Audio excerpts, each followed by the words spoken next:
Hey folks, how you doing? Papa Joe here.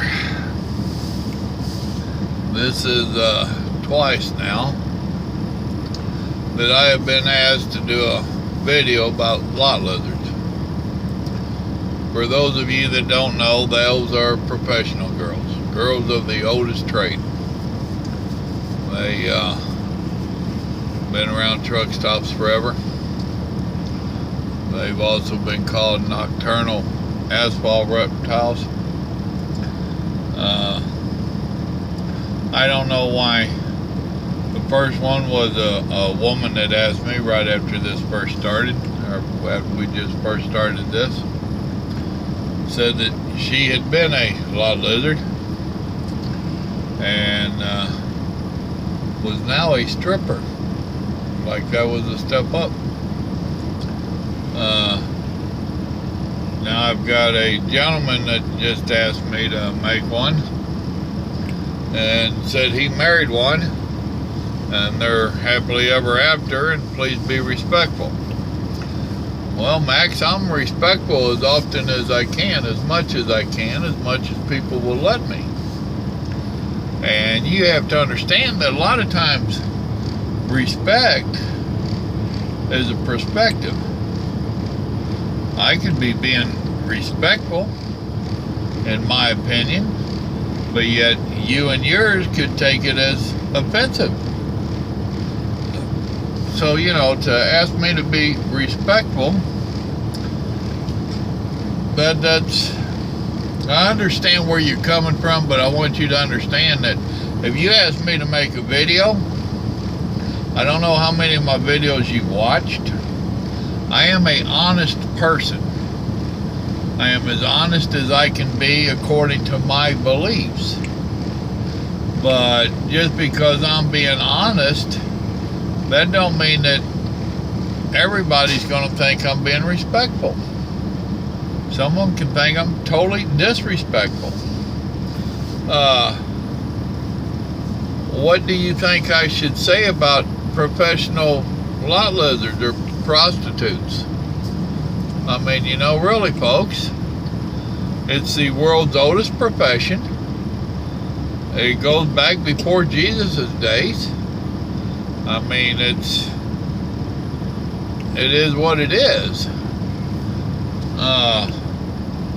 Women have been doing this in all aspects of life forever. I mean, that was how many a town got started along the railroad train and the cattle trails. Was a madam would take her women and go set up down the road, down the track, where they knew it was coming. And you know, and it was one of the first businesses that took off, and usually about guaranteed to make it. You know, men have needs, and they're going to satisfy them needs by whatever means. So, and it's a part of life in the world that really don't need to be glorified, in my opinion. It really doesn't. And I can't glorify it. I'm sorry. Just by the acts of what it is a sin to my God and to my way of thoughts, and to try to glorify it is beyond me. I can't do it. I mean, I'm not going to condemn the women that are doing it, and I assume that they're doing it out of need and desperation, and it's a last hopes type thing. I could be way off base. I don't know. I haven't went around to interview any of them and discuss with them why they would be doing such a thing. And it's not my job to condemn them and, oh, they're going to hell. That's between them and God. I mean, you know, my God says that everybody does something for a reason, and he's the one that knows what that reason is. I mean, there could be something that has happened, and it just like with drug addiction and alcoholism and and all the other stuff, there could be a reason that you and I don't have a clue about. The person with the addiction, boy, I can't talk tonight. They might not even know why they're doing it. It could go that far back. But God knows. And God will put the punishment on the person that it belongs on. And the person committing the sin might not be the person that it falls upon. There's only one lot lizard story that I tell, and it was in Knoxville, Tennessee, at the Petro.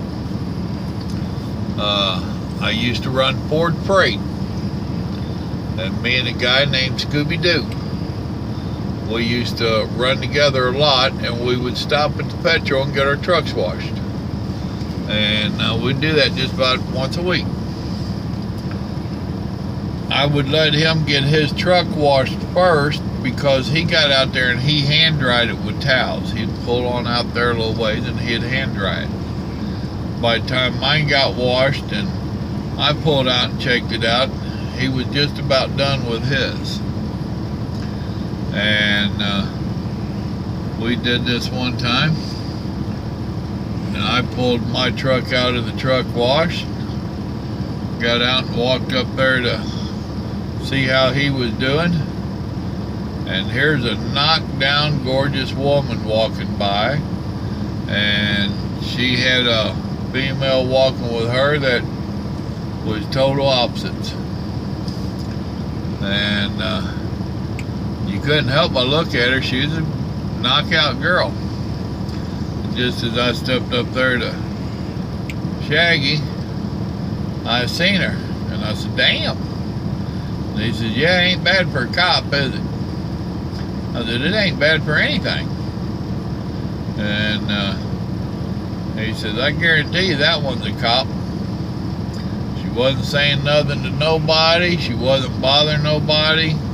She just walking down in front of these trucks, and her little buddy wasn't too far behind her." And we finished with our truck washes. We went on down to Atlanta. I lived in Atlanta. He lived up in Michigan. We kicked our Ford Freight off. We turned around and we headed back up to Detroit to get our second one. Or our next one, I should say. We stopped at the Petro for our breakfast. Petro was our stopping point. It was damn near halfway. Not quite going up, and a little bit over coming south. And we stopped there at the Petro to get our breakfast. And we're reading the morning papers. That was back before they had newspapers everywhere. And sure enough, there was a whole bunch of truck drivers that got busted for solicitation of prostitution. And Tennessee is one of them that when you get busted, they put your picture in the paper. And they had over 100 pictures, 125 or 124, I forget, over 120 some odd pictures in the paper of these guys that had got busted for solicitation of prostitution. She was a cop, and she wasn't propositioning nobody. She'd walk down in front of them trucks, and the driver said, "Hey, darling." And they got busted. Now you have to understand, when I came out and started trucking, AIDS was full blown. AIDS was taking its course everywhere, including out here. And we was all running scared. We had all kinds of sayings about, you know, don't get something that you got to clean off with a wire brush and all this. And my wife told me more than once that if I ever got AIDS, I didn't have to worry about dying from it. She was going to shoot me. So, for some reason, I believed on real broad. So I didn't play them games. Most drivers I know did not play them games. Up there, dadgummit, I can't think of the name of it. It's on the turnpike there in Ohio. There by Toledo. where the petrol and all that is, they found a truck driver in there many a year ago with his throat sliced, and they figured he had took a prostitute in there with him, a lot lizard, and she killed him. When my wife first started riding with me, we got out to Bakersfield to the fifth wheel. There's a woman out there, and we was making fun of her. My wife got plumb mad. Why y'all make fun of her? I said, she's a lot lizard. How do you know? Years out here. Trust me. She just got all kinds of opinion that was picking at her.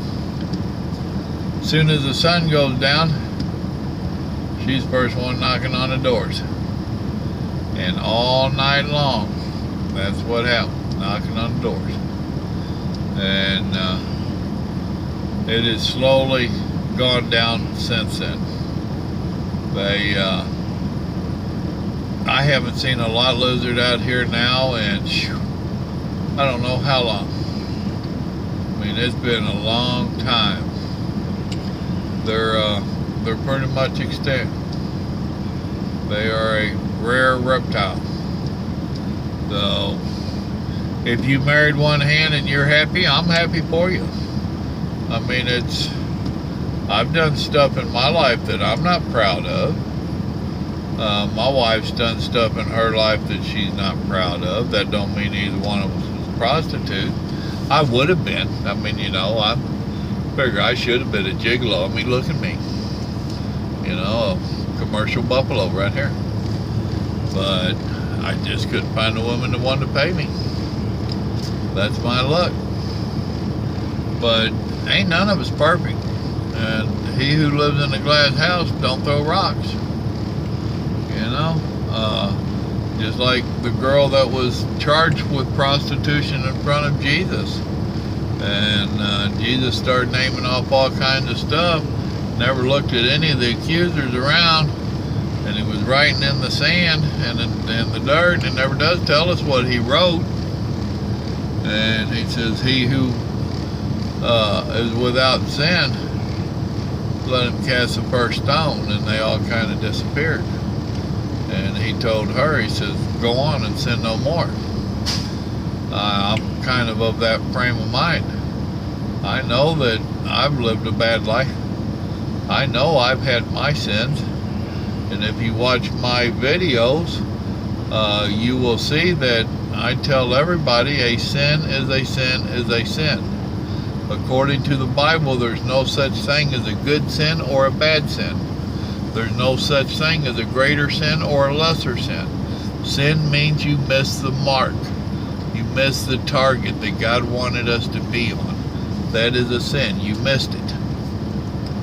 And it doesn't matter what it is. So, you know, I ain't going to condemn them.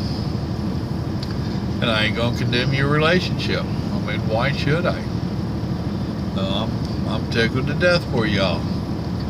So, there you go, brother.